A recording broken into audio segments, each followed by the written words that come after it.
नाम रखा अभिरोज प्रीत कौर।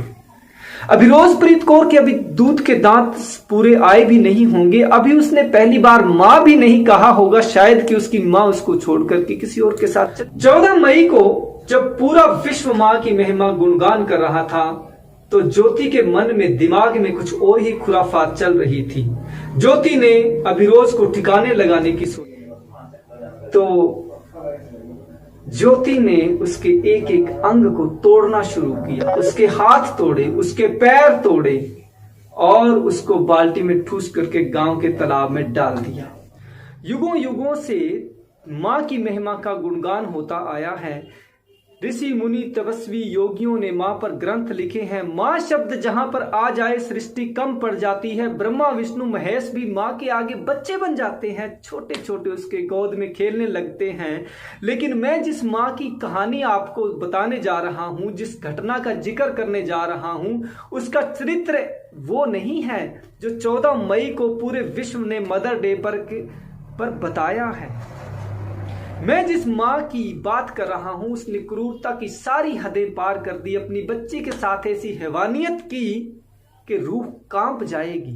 यह घटना पंजाब के जिले अमृतसर की है, सच्ची है और एक एक शब्द मेरा सत्य है। इस मां ने जो घटना की है, इस मां ने जो हैवानियत की है, मां शब्द पर ऐसा धब्बा लगा दिया है शायद कभी ना मिट पाई। जो ये दूसरी पत्नी है तो पहली जी पत्नी सी उसकी यह बेटी सी जी 7 साल बच्ची, तो इस वालों क्यों कतल किया गया क्योंकि हाले तक पुलिस वालों कोई भी हाले तक बयान नहीं दिता गया। तो परिवार के नाल असीं जरूर हुण गलबात। नमस्कार, मैं मदन खोड़ेला। पंजाब का जिला अमृतसर और उसका गांव है रामपुरा। वहां का रहने वाला अजीत सिंह, जिसकी शादी करीब 10 साल पहले हुई थी और उसके घर एक बेटी ने जन्म लिया, नाम रखा अभिरोज प्रीत कौर। अभिरोज प्रीत कौर के अभी दूध के दांत पूरे आए भी नहीं होंगे, अभी उसने पहली बार मां भी नहीं कहा होगा, शायद कि उसकी मां उसको छोड़कर के किसी और के साथ चली गई। अजीत सिंह का तलाक हो गया। बच्चे की परवरिश अजीत सिंह के पास आ गई क्योंकि अजीत सिंह बच्ची को प्यार करता था और वो बेटी को देने को तैयार नहीं था। उसने करीब 7 साल पहले एक और शादी कर ली ज्योति रानी से।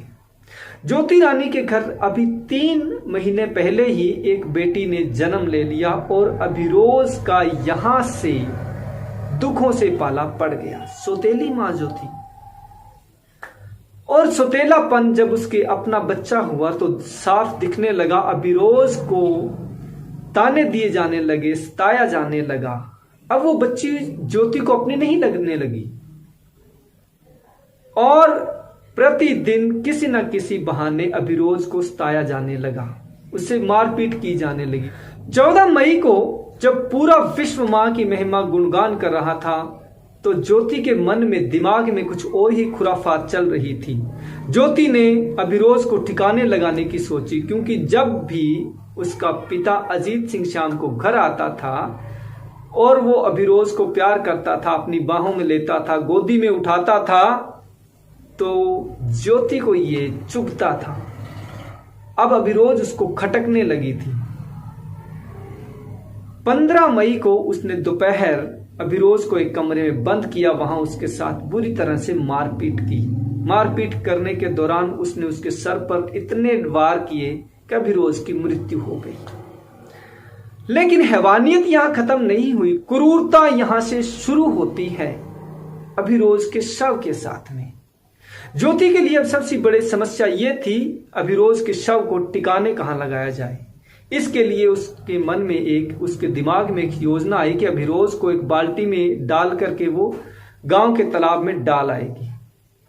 लेकिन अभिरोज का शव उस बाल्टी में नहीं आया, उसकी लंबाई ज्यादा थी और बाल्टी की लंबाई छोटी पड़ गई।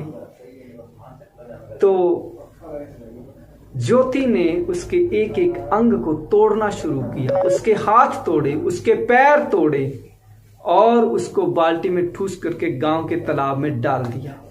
और इसके बाद में ज्योति के अपहरण की कहानी शुरू कर दी। आपने सभी चैनलों पर देखा ही होगा, 2 दिन पहले एक खबर आई थी कि एक 7 वर्षीय बच्ची का अपहरण हो गया। लेकिन वो अपहरण हुआ नहीं था, बल्कि बनाई गई थी कहानी। ज्योति ने अपने पति को फोन किया कि उसकी लड़की का अपहरण हो गया है। अजीत सिंह ने इसकी पुलिस को सूचना दी।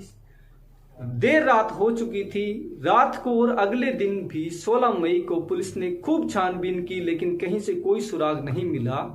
तो एक सीसीटीवी फुटेज सामने आया जिसमें ज्योति एक बाल्टी को ले जा रही थी और तालाब से वापस आ रही थी। पुलिस को शक हुआ तो पुलिस ने ज्योति से सख्ती से पूछताछ की और वो सारी कहानी बताई।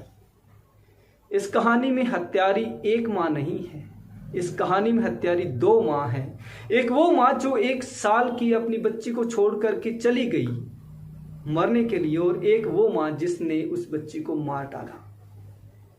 मुझे ये कहानी मार्मिक भी लगी, आपराधिक भी लगी।